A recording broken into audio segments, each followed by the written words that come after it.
We're so excited to have you all here. My name's Amanda Wagner. I'm the Chief Operating Officer with Employ Prince George's. So I'm from off the island. I work right outside of Washington, D.C. I'm in Prince George's County, Maryland. So I'm excited to be here with you all and host this amazing panel. You guys have the VIP panel, I would say. I'm going to speak it into existence now. We've got a lot to share with you all, and we're excited for you to be here. First, I'd like to start off with introducing this amazing panel. And I was really inspired this morning when we were talking, when I was listening to Chairman Carty and the governor talk about, they've really all kind of taken the scenic route in life. They didn't start out, with the big titles and success. So I'd love to start, Ed, if you don't mind introducing yourself and kind of giving a brief overview of your experience in workforce and kind of how you got to be where you are today. So I was 18, 19 years old, and I was in hunter orange bib insulated overalls. I was a roughneck on a TD 2000, which is a drilling rig in northwestern Pennsylvania. Oh, wow. And it was around Thanksgiving and 6 feet of snow. So the hunter orange color is very important so you don't get shot. Oh my gosh. And I had this epiphany. I'm going to go to college, and I'm going to use my brain, and I want to make a difference. And Right. So today, I'm the Vice President of Workforce Innovation for ICF International, and we were established in 1969, and our workforce practice is from California to the United States Caribbean, and delighted to be a part of this work in the United States Virgin Islands. Wonderful. Thank you, Ed. Marcy? Hi, good morning, and thank you all for joining us this morning. My background is actually in aviation. I am currently the project director for Equus Workforce Solutions, and we are in all 3 Virgin Islands. And we work very closely with the Department of Labor in funding and providing upskilling and training services for job seekers. And I've always had a fondness in my heart for training and working with job seekers and working with employees. And I actually started as a training manager for Travel and Transport, which is in Omaha, Nebraska.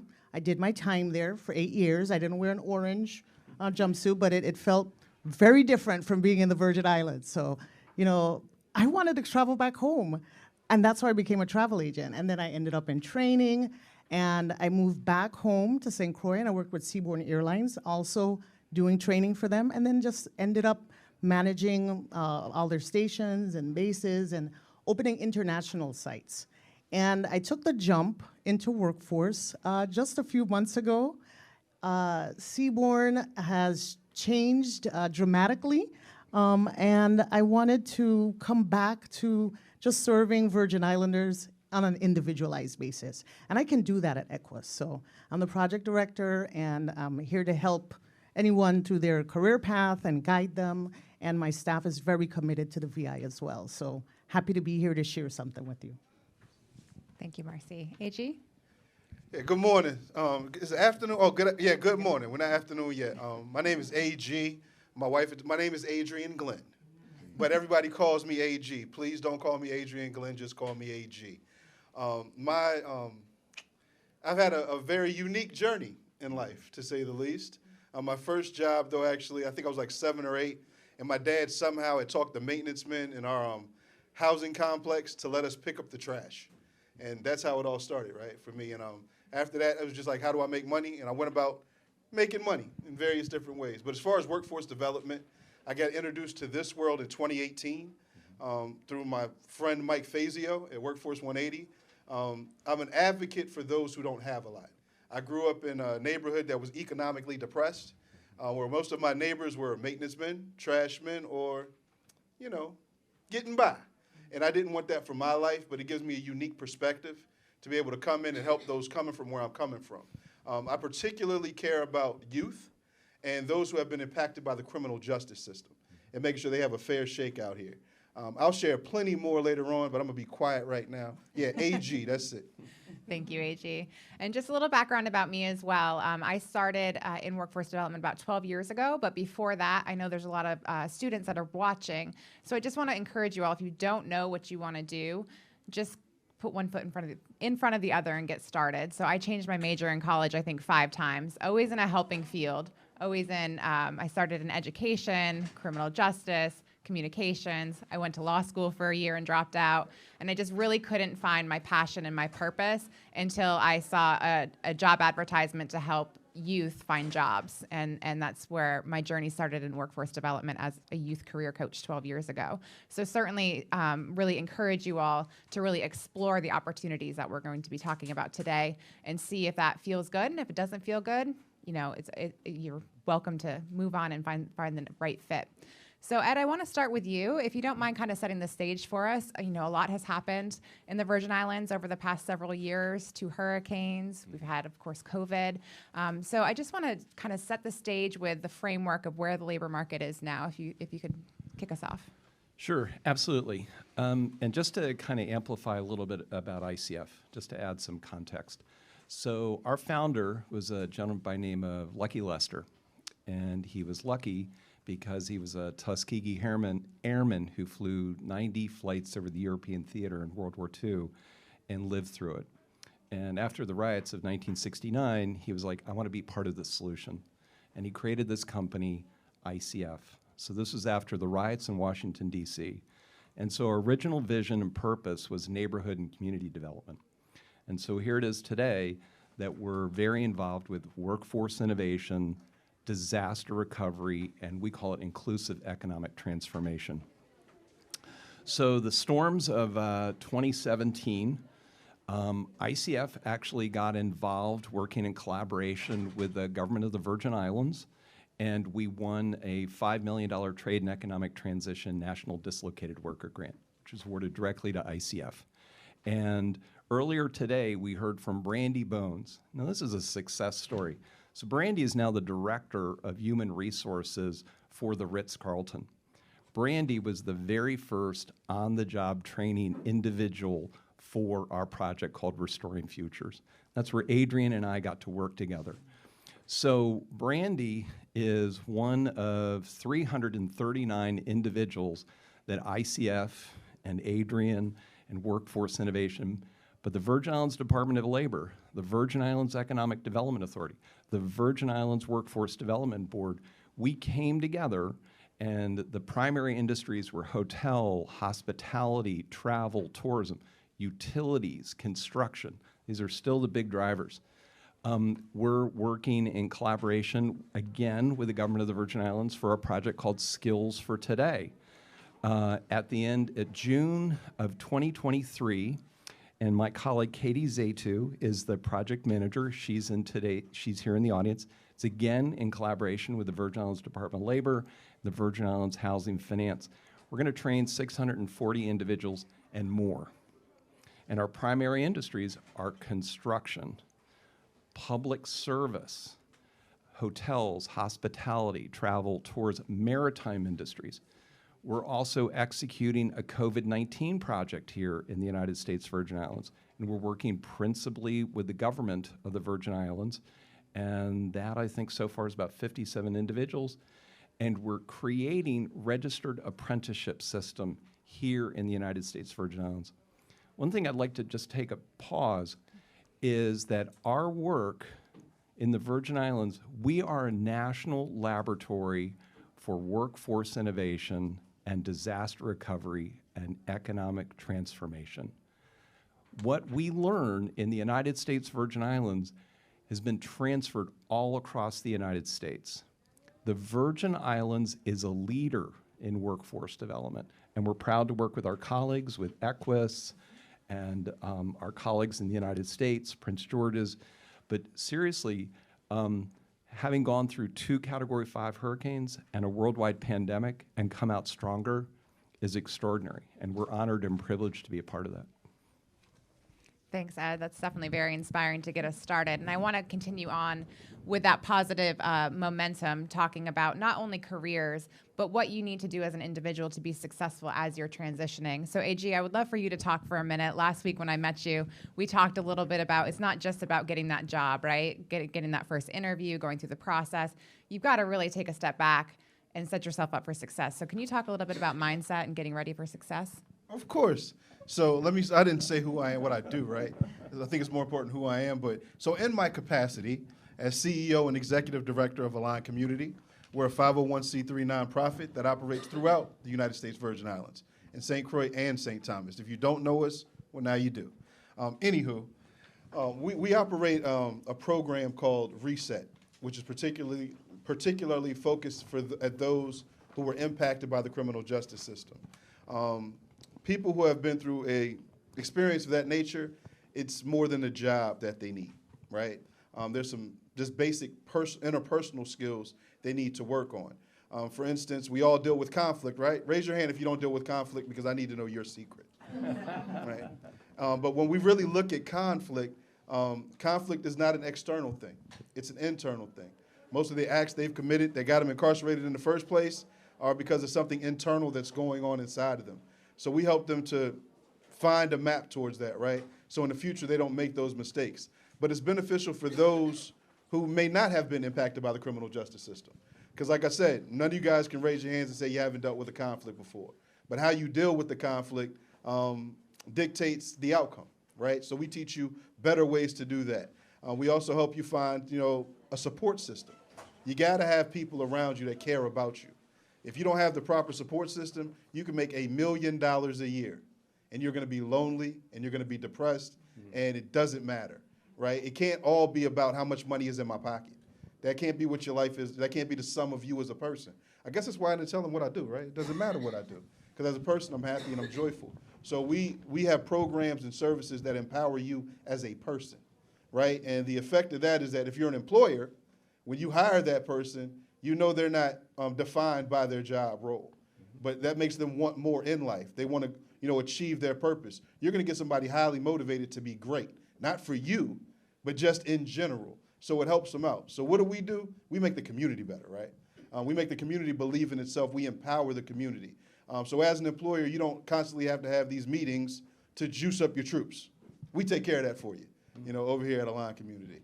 I think that's good. Yeah, that. Yeah, I'll be quiet there. Cool. No, that's awesome. And Marcy, when we talked earlier this week, we were chatting about WIOA, and for those of you who don't know, the acronym WIOA is the Workforce Innovation and Opportunity Act, and that's the program that Marcy supports here in the territory. And I would love to hear more about what WIOA is, and not only the services they provide, because we can get a little technical with our jargon and things, on-the-job training, work experience, all those things, but take somebody through the pathway that they can expect if they engage and enroll in a WIOA program. Is it just training, or are there other things that people can take advantage of through your system?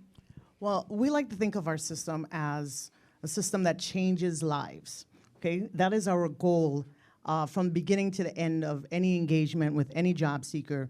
We want to change lives and give opportunities. So the first thing we do is we engage, like what we're doing here today. We're engaging with job seekers and employers. We have job fairs. We have workshops. We do a lot of training and upskilling, and that is the crux of what we do.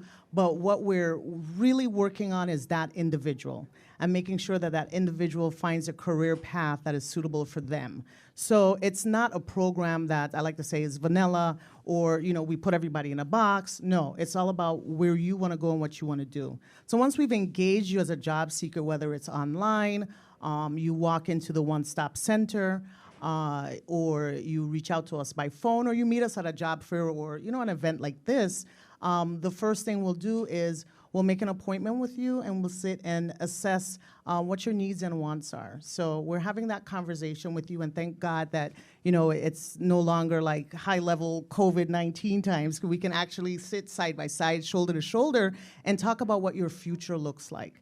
Now, some folks will need basic services, and some are a little bit more intensive, and so there may be additional testing involved. But once we assess what your needs and wants are, then we look at developing you and your talent as an individual. And so that's where we come into programs like Skills for Today. When we work with local agencies like CTEC or Wheatley Center, and then we start developing what is important to you for you to reach your career goal, okay? And in so doing, there's in-person classes, there's online classes.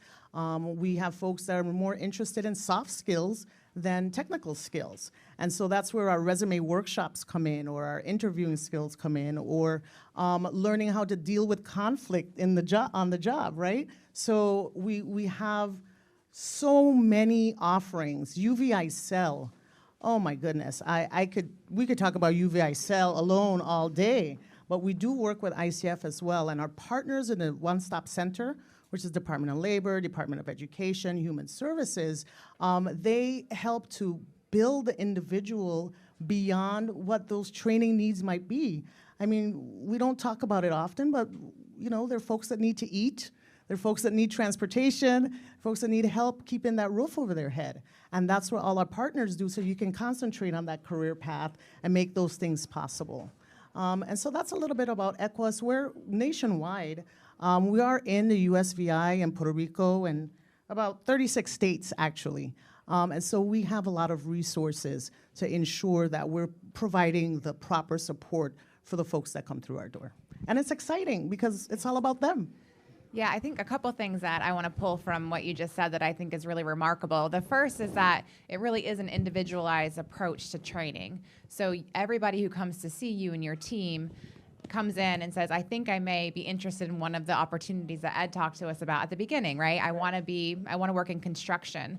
Okay, well, what are the steps that we need to take to get you to a place where you qualify for that job? And it could be, like you said, we need to have some training. And the great thing about WIOA is they pay for it. I don't know if we mentioned that piece. Yes, we should mention that. Yeah. Federally funded and paid for. So one less thing to worry about when you're going through training.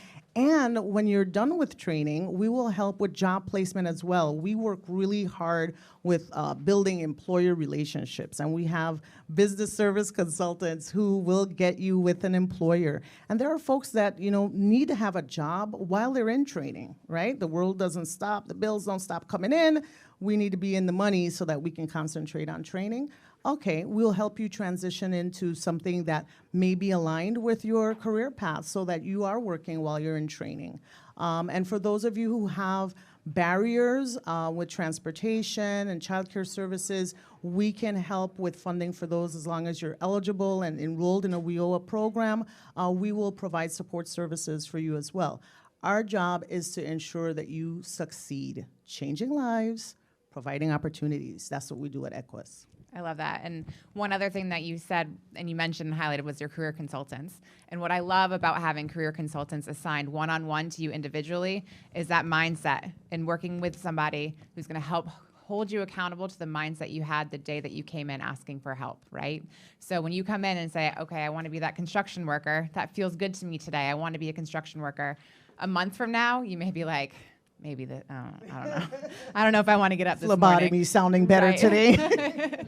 So your career coach or career consultant is there to help you, guide you to that next step, or just encourage you and say, hey, remember when I saw you that first day and you were so excited? How can we get you back to that place? What's going on that's keeping you from being the best version of yourself? And I think having a career consultant help you every step of the way is such an empowering tool. So definitely encourage you all to take advantage of that. Ed, I know we talked a little bit at the beginning. You mentioned apprenticeship, and we also talked about direct training with Marcy. I would love for you to help us understand the difference between the two and who may be a good fit for apprenticeship versus just regular training. So I have Arctic white hair, and I acquired it from 3 teenagers who are now in their 30s and a 40-year-old son. So one time my hair was your color, Amanda. Yeah. And so so I've been in this business for 32 years. I've advised a governor, I've staffed a state board, I've been an executive of a local board, I'm now chair of a local board, and I've been in this field for 32 years.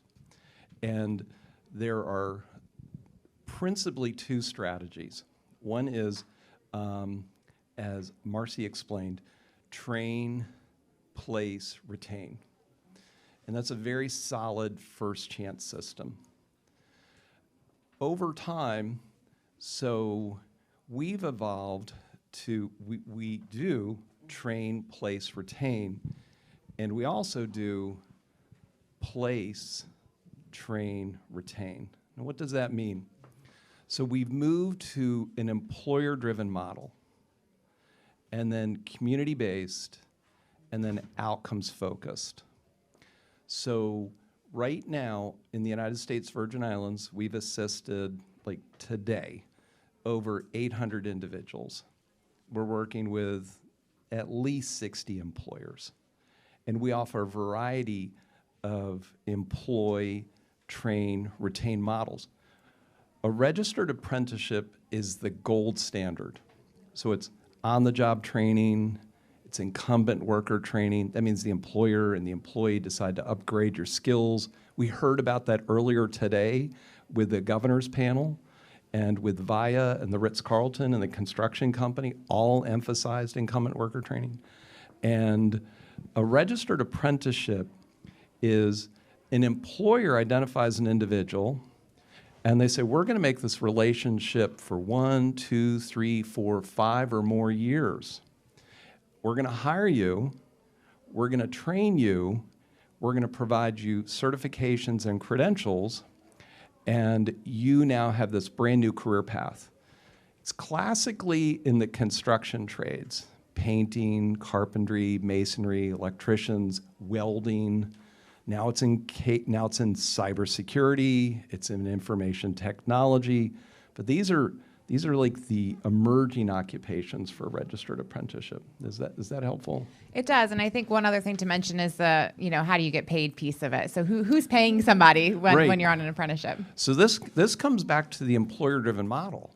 So in a registered apprenticeship, let's say it's like 2,000 hours. That's a year. That's full-time, 1 year full-time.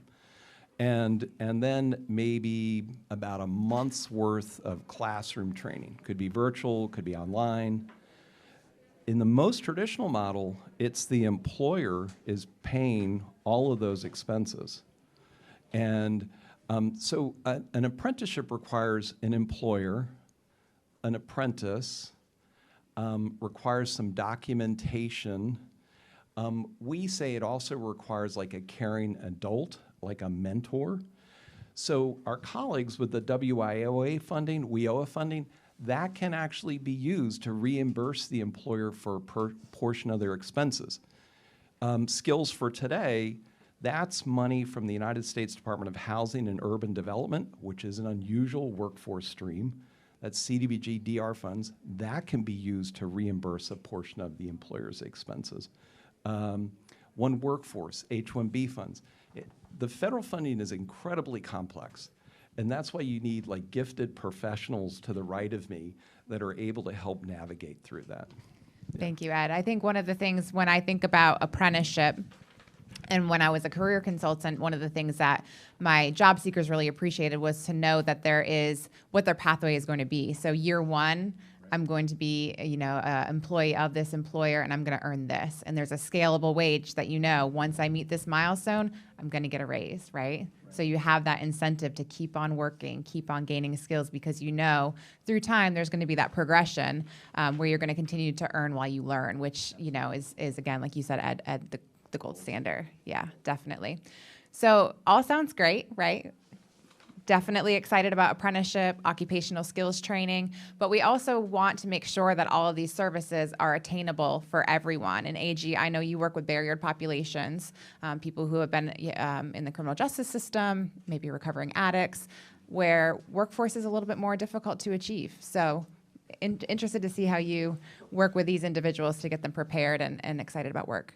Yeah, right, yeah, so yeah, it's fun. That's the first thing, right? I enjoy working with that population more than anything else. The first thing is, we really want to find out what it is they want to do. And you guys have alluded to something a few times here about, well, how much am I going to make and when am I going to make it? That's kind of the first thing I tell them not to concentrate on, right? I take that out of the equation. Don't worry about how much you're going to make, right? What is it that you want to do? One needs to find their purpose in life. If you find your purpose in life, you're going to be okay. The money will find you if you find your purpose. And we stick to that. Like, that's kind of our thing. You find your purpose, well, now you got something to be passionate about, right? So whatever you go do, you're going to go do it with passion. Passion is infectious, and other people come to you, right? They want to work with you. They don't care what your background is. They realize that you know what your purpose is and you're passionate about it, and they can get behind that, right? Because now you got energy, steam, and you rolling. Find your purpose, be passionate about that, and you will reach your potential. And it's really that simple when dealing with this population. A lot of people in this population, when we think about addiction, the first thing that comes to mind is narcotics, right? Alcohol, nicotine, things like that, right? There's not a greater thing to be addicted to than money, right? A lot of people you see sitting in those little cells are in there because they are addicted to money. They're willing to do anything for money. But wait till they can do something and anything for their purpose. Now you got them ready to go. Now they're excited. Now they have a pathway not to reoffend or not to go back to a bottle or go back to a needle or whatever it is, because they know their passion is more, that their passion for their purpose is more important than their addiction, right? So we change it. We change their perspective, the way they think cognitively. Of course, we're partnered with UVI-Cell, right? She wasn't just saying that for nothing. UVI-Cell is all over the map. They do their thing. But we partner with them to take care of like the actual education, getting them the technical skills they might need for a job. What we do is deal with them cognitively, right? And it's not just those who have been impacted. Trust me, there are people you sitting at work with right now that could use a little bit of what we do over here with our ARC, okay?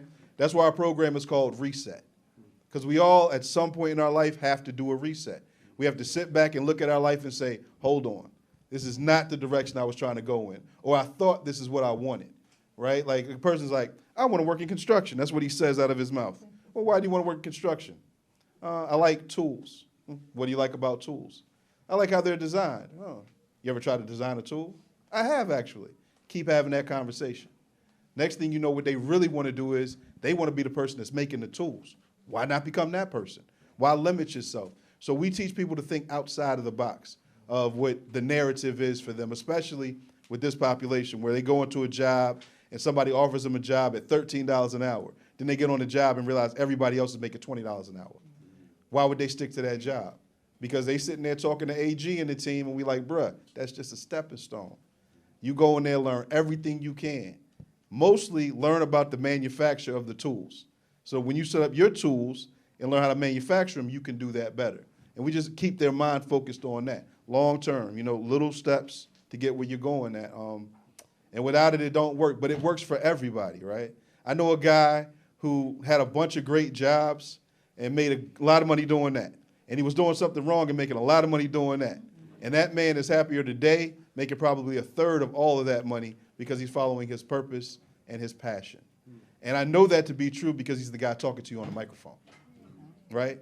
So what we teach, what we do at Align Community, all of our people that are involved, this is firsthand knowledge.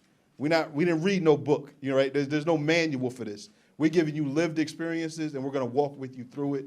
It's not like having somebody to walk hand in hand with you. We're going to bring that to you. And you have to do that not just for the impacted population, but for these youth out here, right? Our youth here traumatized, man. 2 Category 5s and COVID. Bruh, I couldn't imagine it. I felt some kind of way when He-Man got blacked out because Reagan wanted to speak. I don't know what they going through, right? So, yeah, we just have to be sensitive to the humanity of it all, right? It can't all be about money. It's the humanity of it. We deal with that part. The money going to come. I let them worry about the money. I know they're going to get the money for you. I'm going to make sure as a human being you're whole and you feel empowered to go win at life, not at a job, Go get a career. Go get a purpose. Follow that. All right, I'm getting off my box. No, that's Sorry. great. Thank you so much. It was really inspiring.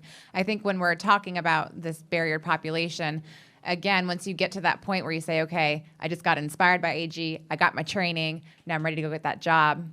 Do any of you feel that employers are being more open to barriered populations in terms of, I need workers, I'm going to go ahead and take a chance on this person with a record? Or has that changed, or are we still working in that area?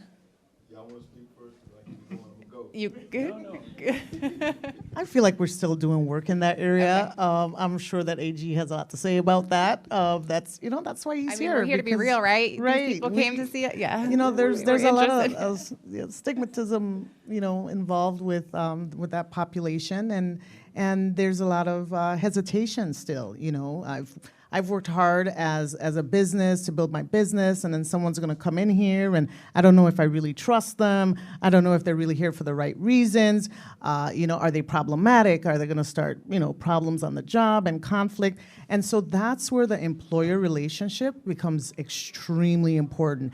I would bet you big money that AG has a list of employers that are willing and ready to take on the population, right? The reentry population. Agreed. And that was probably a lot of legwork, okay? Oh, yeah. And that's what he continues to do. And as we continue to have those conversations, that list will grow, okay? Be it that it grows slowly, but it will grow. So I do believe that, there's still some hesitation out there, but there's still a lot of hope. There are a lot of folks out there that are employers that have family or know someone that's been in a conflict or, has had the experience themselves, and, they understand what's happening out there, and that there just needs to be that one person to give the right person a chance and make a difference. So, I AG? think that's it right there, right? We're kind of at a point in this country where mass incarceration is just that. If you don't know somebody been locked up, you ain't but a degree away from a person that's been locked up. Absolutely. And so that's really helping, move the conversation forward.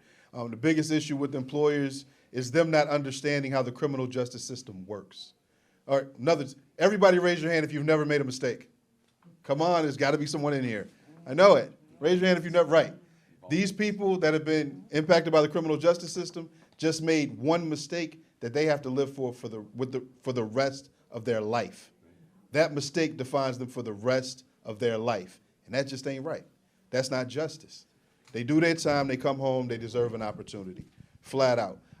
Like she said, but because mass incarceration is so big, everybody has like a touch point, somebody that they know, right? You know somebody that's been locked up or got somebody that's been locked up, so you're a little bit more understanding to it. It's just getting it to the point where these are just your neighbors, right? Let's stop. Why do they have to be called impacted people? It's just your neighbor, and they're back home again. That's it. When we can start looking at it through those eyes, right? Like, mass incarceration is an issue because of the war on drugs. I'm going to say it. Nobody else will. I'm saying it on camera. Blame AG. I said it. Because of the war on drugs. Hint, the war on drugs means most of those people were locked up for non-violent drug offenses. So being afraid to hire somebody for a non-violent offense, I don't understand it. If anything, that's just somebody that was trying to get some money. Maybe if you give them a job, right? yeah, maybe if you give them a job, they're not using an illegal means of getting money. Non-violent drug offenders. And even when you get a violent offender, right? A person can be a violent offender if someone was, I don't know, touched them wrong that day, they were in a bad mood, and they pushed them. And that person fell. You know that can be a felony, right? Not like a little felony, but like a big felony, like 5 to 10 years in prison felony, because you pushed somebody. So just a little bit more conversation, like you said, between the impacted population, employers, and the community as a whole, to just understand these are individuals who made a mistake. And sometimes they made more than one mistake. But raise your hand if you've only made one mistake in life. Right. It's a learning process we're all going through. So it's getting better, but there's still a lot of work to be done in the community. We try to do our best at Align to educate the community that these are your neighbors, your brothers, your sisters, your aunties, your uncles, your cousins. This your folk. You know what I'm saying? Give them a chance. Just give them an opportunity. That's all they need. Okay, I'm off my soapbox. Great soapbox. Ed, I think you had something else to jump in? I agree with my colleagues. And the projects that we're implementing with the employers, the 60-plus employers that we're involved with, they're hiring people that were unemployed. They're hiring people that are low and moderate income. They're hiring people on TANF, on SNAP. They're hiring reentering citizens, returning citizens. We're working on a project right now with the Bureau of Corrections on creating apprenticeships. These are long-term training, and it's in the culinary arts. So every hotel, hospitality, restaurant here in the United States Virgin Islands could benefit from a sous chef or pastry chef or an executive chef. Actually, it's every restaurant, hotel, travel tourism in the United States. Actually, it's every hotel, restaurant, travel, tourism across the world.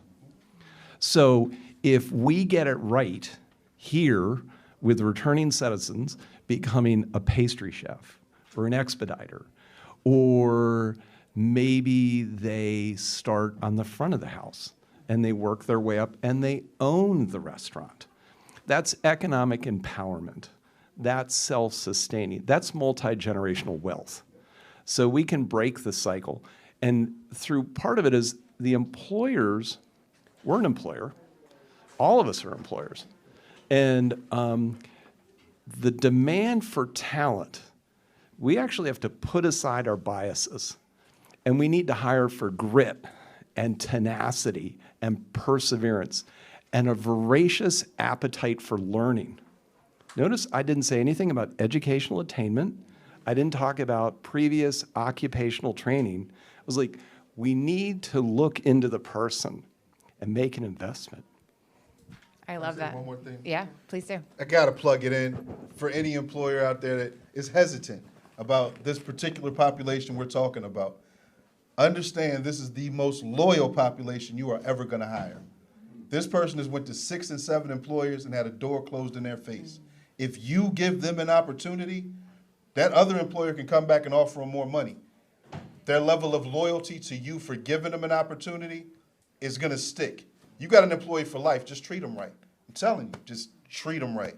And like, you know, my good friend Ed was just saying, if you need grit and tenacity and somebody that's gonna stick to it and fight and like stand for your company and represent it, you know, if they could do it for something that would get them killed, what makes you think they won't do it for something that gives them life? Opportunity, it changes things, man. AG, the passion is real. Really inspiring. Thank you for that. So going back to the beginning of the job hiring process and talking about I'm a returning citizen or I have something on my record, or maybe you're a job hopper and you've been at one place for 3 months and moved on. There's a lot of different barriers that can even exist in the application process. So Marcy, I want to know from your perspective, are there any tips and tricks that your team helps people kind of get through that application process? Because I know a lot of people feel like if they give me a chance, if I can just get in front of them, I'll do a great job on that interview, but they're having trouble getting that phone call for that first step. The first recommendation that I would make is be completely honest about who you are and where you are in life. What do you want to do right now? I want to work for that employer, but I have a gap. I haven't worked for a few years because I had a health issue. And be completely honest about that. Hiding pieces of your history is not going to help at all. I have seen beautiful resumes and beautiful applications that just look too good to be true. And so as an employer, you kind of get that vibe or that feeling for what's real and what isn't. And you want to be true to yourself because you want to be accepted by an employer who knows who you are, right? You want to go in there with all the skills that you've acquired at previous positions. You want to go in there with your curiosity, your passion, because you've chosen this employer because this is what the fit is for your career path. And so that would be my very first recommendation. We have really tight employer relationships, and we refer folks to employers. And so we work with that relationship to get our clients and our job seekers positions. And we might be the ones knocking on the door first saying, hey, we've got a job seeker who's a great learner. They're great at keyboarding, but they've never really had that chance for data entry. And they're looking for the opportunity right now. Can we do something for them entry level? And we've had times where, there maybe wasn't a position available, and they would create that space for learning and for having that experience, because then later on they can add it to their resume. They're loyal to that employer, and they will stay with that employer. It'll be retention benefits for that employer. The loyalty, once you give someone a chance, it's huge. It's huge. So for the application process, be honest. Lean on us for referrals. choose positions that really match you and your career path. And then there will be no need for coloring your application, you know? So those are some of the things I think about when we help folks with resumes. And when we do help with resumes, I just wanna let you know that a lot of times you have hidden skills. You know, I've met with folks who have said, I don't have anything to put on a resume. I don't do anything. I don't have anything. I just need a job. And you sit and you have the conversation, well, what did you do last summer? What did you do last week? Oh, I was an intern. With what company? Oh, I was with Polaris. And you want to be an engineer? Yes. And there's an engineer position available? Yeah, I'm actually studying that at UVI too. Okay, so what do you mean you don't have any skills? You know, so they're lead on us for the conversation. Come into us because we have a way with working with our clients to bring out the best, you know, and everybody has something to offer. Everybody has experiences to offer, and we'll make that match for you and the employer. Can I say something real fast? Please do. Just because you were saying that. So I'm actually taking like this Google course through labor right now because you can. Why not? I always want to learn something. In project management, right? So I'm learning all these technical terms and stuff. Now, mind you, I manage projects, right? I'm the CEO and executive director of a nonprofit organization. Pretty proud of myself. But, you know, the technical stuff, but the more I take it, it's like you got to be inventive sometime when you're looking for a gig, right? To be honest, what I'm learning through this project management is every cat I ever knew that ran a block that had work, he's a project manager. He just don't know it, right? So there are transferable skills regardless of what you've been doing. That's my little plug-in. Sorry about that. I think that's fantastic. And really that goes back to having a coach and talking and having real honest conversations. And so if it is, I was on the block, I was selling this, how can we transition those skills? Or, right, inventory management. Yeah. But the same thing with things that you do all the time. You know, I mow my neighbor's grass. I watch my neighbor's kids. Those types of skills are all skills that are very valuable and transferable that employers want to see. And the other thing is make sure that you're customizing your resume to the job that you're applying for. I know right now with LinkedIn and Indeed and all these places, you can just click apply, right? And you can send the same resume every place. You know, employers, and I look at resumes every day, employers will look at those and say, okay, you know, somebody who has, you know, medical assistance training is applying for an admin job, you know, they just don't align. So take the time to really read that job description, adjust your resume. And I love that you mentioned, you know, how am I going to just say I was out of the workforce for 4 months? Write a great cover letter. Explain it. We're all human. We all know that things happen, life happens. So, you know, find a way, work with your career consultant to really maximize your skills and experience in that cover letter. You are the brand. Yes. You are the brand, just in case the camera didn't pick it up. Remember that. You're a brand, you know? Brand yourself. Put yourself out there. Don't be afraid. I love it. Ed, anything on that? So, I mean, in a way, the governor earlier today, I thought the governor's remarks were extraordinary. Yeah. They were spot on.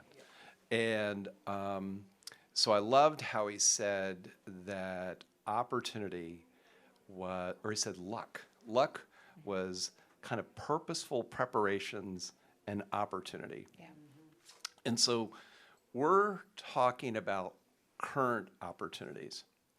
And so in preparation for our panel today, so I looked at the Virgin Islands 2040 Economic Development Plan. Yeah. Okay, so these are the jobs between now and 2040. These are the industries between now and 2040. Agriculture, Yeah. which actually the agricultural food and supply chain could be funded by the American Rescue Plan Act, which state and local governments have. Coastal resources, that's ports and resilient infrastructure, otherwise known as the Infrastructure Investment and Jobs Act of 2021. Health sciences, Dr. Hall talked about a new medical school here in the territory. The American Rescue Plan has a big focus on public health. Light manufacturing. So we all know Rich DeFede and Gold Coast Yachts. Absolutely. Advanced composite manufacturing that is world class. world class, and a serious supporter of registered apprenticeships. Professional and technical services, climate change and clean energy. Do we think about rising tides here in the territory? Oh, yeah. Absolutely. That's the Infrastructure Investment and Jobs Act. VI-style tourism, hotels, hospitality, again, the American Rescue Plan Act. Development and research, that is the supply chain. So we have a large IT cable that runs by St. Croix, and there's huge IT demand. That could actually be funded by the CHIPS and Science Act of 2022. And renewable energy, clean energy, so we need energy independence in the territory. No more WAPA. No more. Adrian said that. Yeah, solar, absolute clean energy. You know what? That could actually be funded by the Inflation Reduction Act of 2022. These aren't billions of dollars. These are trillions of dollars. So the government of the Virgin Islands, working in collaboration with the workforce system and economic development, there are huge employment opportunities in the horizon. And it's not may happen, these will happen. And the governor said that earlier today. There are phenomenal employment and entrepreneurial opportunities in the United States Virgin Islands. And this is the time to be a part of the solution. It's amazing. You guys all in the audience have the industries that Ed was just pointing out, and it's just like, circle the one that really gets you excited. Yeah. The passion and purpose, as AG said, is just so critical. And then find where your niche is and just kind of start working one foot in front of the other. Absolutely. Ed, I'm going to jump to you again one more time. I'm interested, when we talked last week, you said that the most successful job seekers that you've been working with recently are reverse referrals. And when you said that to me, that was kind of an insider language that I was like, what does that mean to be a reverse referral from an employer? So talking about relationships, being true to yourself, and just finding that way towards success. Can you explain what a reverse referral from an employer is to get trained? Absolutely. So okay, this is from brown hair to Arctic white hair. Yeah. So it's 32 years of workforce development distilled down. So a reverse referral, the classic model is to train the individual, place the individual, and retain the individual. There are some challenges with that. Individuals can be trained, and they can be brought forward to an employer, and the employer can respectfully decline hiring any of them. So you could train 10 and place 0. And this is actually, this comes back to this National Laboratory for Workforce Innovation and Disaster Recovery and Inclusive Economic Transformation. Here, starting in January of 2019, we had a meeting at the Virgin Islands Economic Development Authority, and it was in the conference room here in St. Thomas, Nitsky, just down the street. Adrian, you were there. Yeah, absolutely. And so around the table, and we shared that Restoring Futures, we were going to invest. ICF was the grant recipient of this $5 million USDOL grant. This is very unusual to have a grant go to a commercial entity, but we did it in collaboration with the government of the Virgin Islands. It was a powerful collaboration. So we had this meeting with this hand-selected group of employers, and Verna Brown, who is the HR director for the Ritz-Carlton, stood up at the end of the meeting and said, "We're in." And Gabby Goulet was to her right. Adrian and I, a couple of other colleagues, we met the very next day with the leadership of the Ritz-Carlton at their property. Now you gotta remember, they're recovering from 2 back-to-back Category 5 hurricanes. Property is closed, except for security. You know what? And so we're around this conference table, and the Ritz-Carlton came forward with this model. They said, okay, you need to serve unemployed people as a result of the hurricanes. And we're like, absolutely. They're like, we'll work hand in hand with you. I need to hire 250 people. This is January 2019. I need to hire 250 people to reopen the property in December. And starting in June, we're going to have this very strategic process. And if we work in collaboration with you, we're going to identify individuals that we believe are unemployed through no fault of their own as a result of the hurricanes, and will you work with us to help train and retain and credential and certify and advance and create a career pathway? And we were like, absolutely. Do you remember that, AJ? Yeah. And so, and I remember, yes, it was like a light went off, like it was an epiphany. That is a reverse referral. And Brandy Charles, who was sitting on the same panel with the governor just maybe an hour or so ago. So in this very facility, June of 2019, we held the hiring opportunity program. We expected 500 people to show up, 825 showed up. And Brandy was like, I'm an HR executive, I'm returning to the islands because of the hurricanes, and I'd like to go work for the Ritz-Carlton.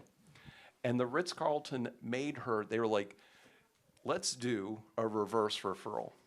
So myself, the general manager, Ian McPhee, Charlene Hodge from the Virgin Islands Department of Labor, we like put our hands in, and Brandy was there, the four of us, so Vidal, the employer, ICF, the individual, and we're like, we're in this together.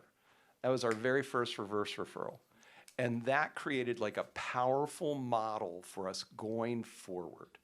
And that's, a reverse referral is when the employer identifies the individual and then another party confirms their eligibility. You create a training plan, the employer hires the individual, they execute the training plan. A couple of things as a result of this Ritz-Carlton model. So here in the territory, checks get lost. You know what? I mean, it's the mail. And so originally we were mailing the reimbursements. We moved to an electronic funds transfer. In other words, we deposited in their checking account. So they actually, working in tandem with the employer, actually helped us create the infrastructure. And we have used that since June of 2019 and made it more and more refined. Now we use it for skills for today. So we are applying what we've learned, but a reverse referral is a very powerful tool for our WIOA colleagues. Yeah. That's really helpful. And I think one thing that Governor Bryan said earlier was really your network is your net worth, right? So while we're all here at this conference, let's make sure that we're communicating with those that are around us and learning, you know, what do you do? What are you interested in?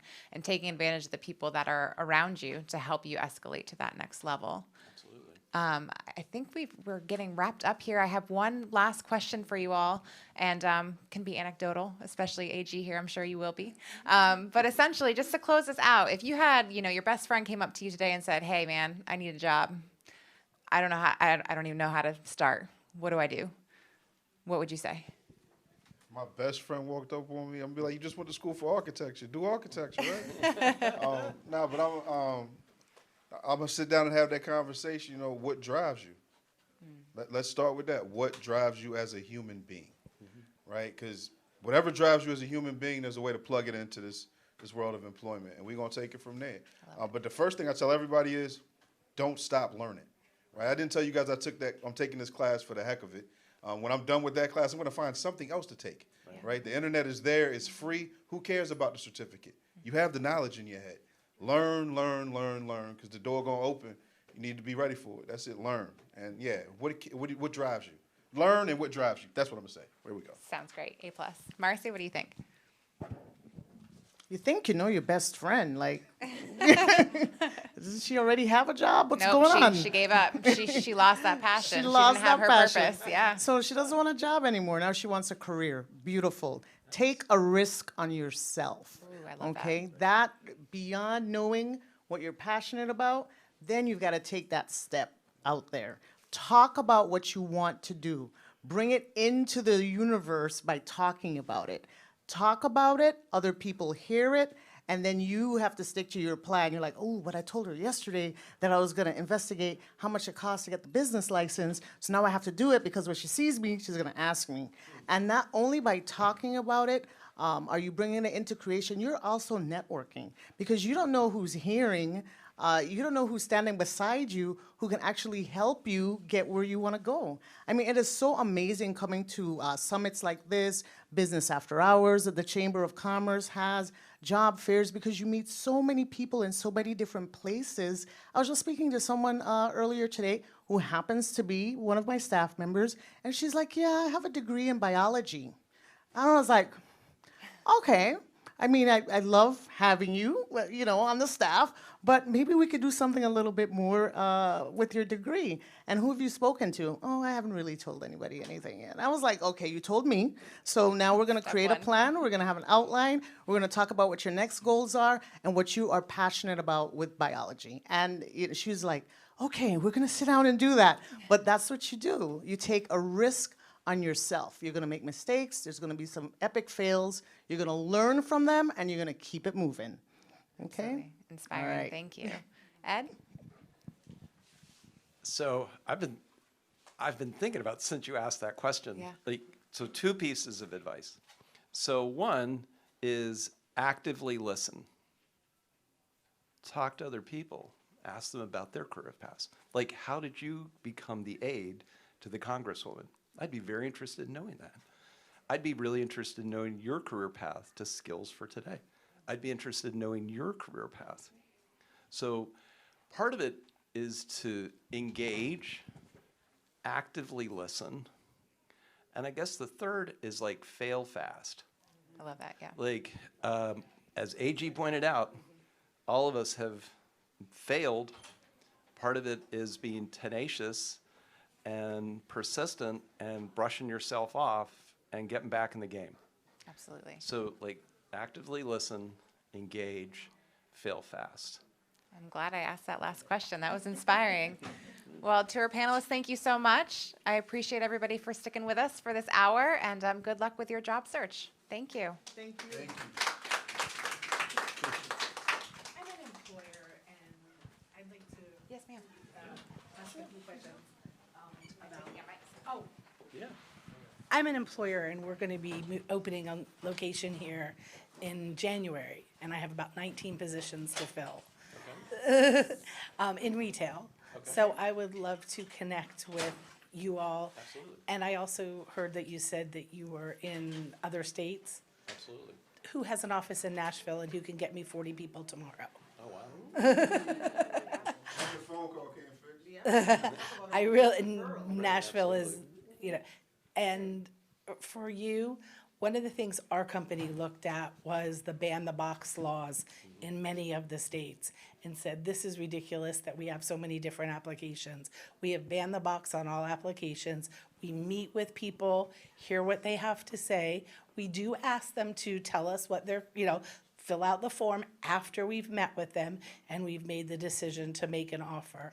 And we have taken off marijuana charges are no longer a barrier to employment life-changing. because most of our states, most of the continental United States is legal. How can I hold you accountable for something that's now legal? DUIs, people don't drive for us. Right. I don't care what you do in your personal time. Just come to work on time, and show up every day. And please leave the phone at home. The governor, I wanted to record that for all of our associates. TikTok will kill you.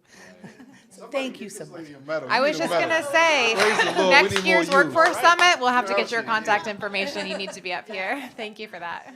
Thank you very much, and I really would like to have some of your time, because as employers, we're desperate to hire great people who want to come to work on time, and not an excuse. We pay exceptional wages. The positions in Nashville, we're paying $17 an hour to work in a lovely gift shop in a lovely hotel. Well, the first thing we'll do is we'll get you with the Department of Labor, make sure that you. Well, I have been working with them here, but some of the other locations in the States don't work. Right. Don't help employers. I need people like you who are so passionate. Thank you. Yes. Absolutely. Anybody else have last questions? Yes, ma'am. Good afternoon, everyone. Thank you for indulging us with some questions and comments.